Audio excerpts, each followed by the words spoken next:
In this segment, we'll talk about solving a formula for a variable.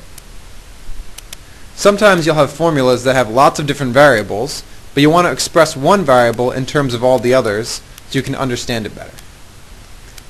In this case, we have the formula d equals RT. This is a familiar formula from physics. Distance equals rate times time. But suppose we want to solve for r in terms of d and t.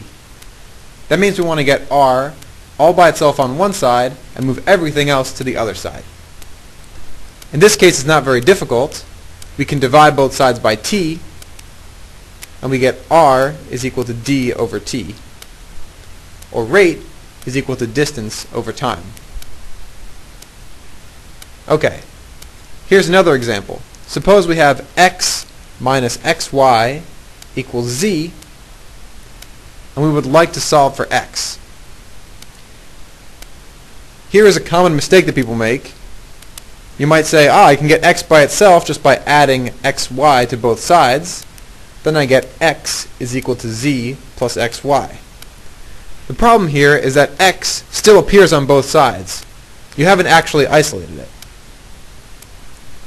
What you need to do instead is factor out the x.